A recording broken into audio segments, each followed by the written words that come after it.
Cineira Studio com Daniel Medeiros.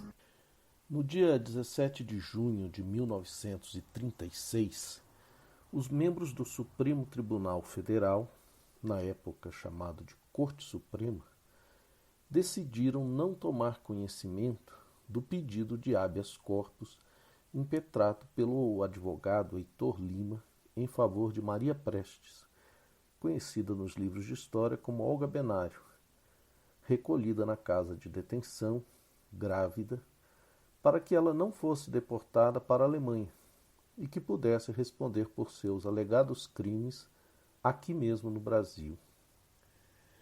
Heitor Lima havia tido sucesso na defesa dos tenentes envolvidos no levante do Forte de Copacabana em 1922. Luiz Carlos Prestes, companheiro de Olga e principal liderança do Partido Comunista do Brasil, foram um dos principais nomes do tenentismo, embora não tivesse participado desse primeiro levante. Ele quem pediu ao Dr. Heitor para cuidar do caso de Olga. Quais eram as acusações contra ela? Ser perigosa à ordem pública e nociva aos interesses do país, conforme dispunha o artigo 113, parágrafo 15 da Constituição de 34. Quem era o acusador? O Estado, na figura do ministro da Justiça, Vicente Hall, responsável pelo fechamento da Aliança Nacional Libertadora, presidida por Luiz Carlos Prestes, e pela redação da Lei de Segurança Nacional, de caráter antidemocrático e repressor. É preciso lembrar que, em 1936, o país estava sob estado de guerra, medida prevista no artigo 161 da Constituição, o que implicava a suspensão das garantias constitucionais que pudessem prejudicar direta ou indiretamente a segurança nacional. Some-se a isso um decreto que Vargas havia baixado em março de 1936, 2 meses após a prisão de Maria Prestes, suspendendo a garantia constitucional do habeas corpus em face de comoção intestina grave, articulada em diversos pontos do país desde novembro de 1935, com a finalidade de subverter as instituições políticas e sociais.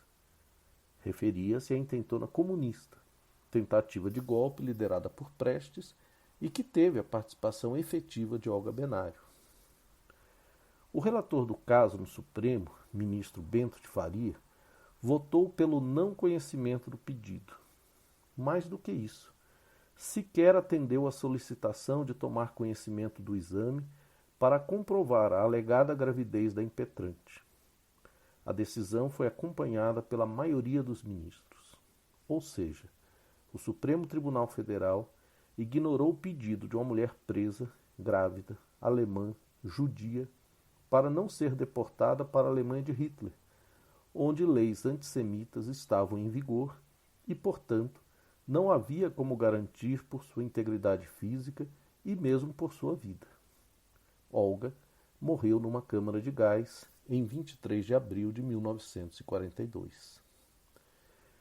O mais relevante nessa história é que o pedido de habeas corpus feito pela defesa de Maria Prestes não pedia a sua libertação, mas que ela fosse julgada no Brasil. Não havia como negar a participação dela na intentona. Ela não negava, mas como bem lembrava o advogado em sua petição, a paciente impetra habeas corpus não para ser posta em liberdade, não para neutralizar o constrangimento de qualquer processo, não para fugir ao julgamento dos seus atos pelo judiciário, mas ao contrário, impetra habeas corpus para não ser posta em liberdade, para continuar sujeita ao constrangimento do processo que contra ela se prepara na polícia, para ser submetida a julgamento perante os tribunais brasileiros. Em suma, o habeas corpus é impetrado a fim de que a paciente não seja expulsa. Outro argumento usado pelo Dr. Lima foi de que o fato de Olga estar grávida implicava que a pena de expulsão afetaria uma pessoa inocente, concebida no Brasil e, portanto, brasileira, sobre a qual não poderia caber essa pena. Disse assim o advogado: se a lei considera na gestante 2 pessoas distintas, a mãe e o nascituro, se a Constituição estatui que nenhuma pena passará da pessoa do delinquente. Se a expulsão é uma pena, se tal pena alcançará em seus efeitos o filho da expulsanda, embora ainda não nascido, segue-se que o decreto de expulsão, além de ferir o preceito constitucional protetor da maternidade, ofende ainda o princípio da personalidade da pena.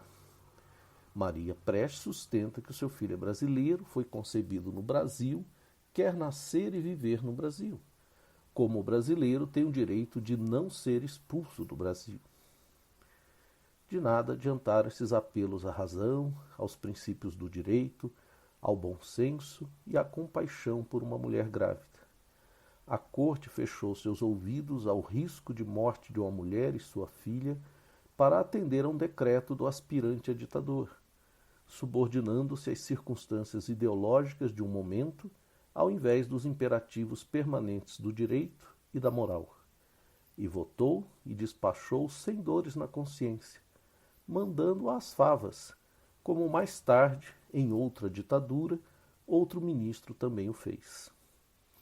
Sobre o relator Bento Farias, que depois tornou-se presidente da Corte Suprema, pode-se ler ainda hoje no site do Supremo Tribunal Federal, abre aspas, as notáveis obras repletas de ensinamentos que publicou denotam sua alta cultura jurídica e são consideradas por todos os jurisconsultos fontes primorosas da ciência do direito. Fecha aspas. Sem dúvida, ainda temos muito que aprender com a história para evitar que dias vergonhosos como esse se repitam. Como farsa, sempre como farsa. Cine Iraete Studio com Daniel Medeiros.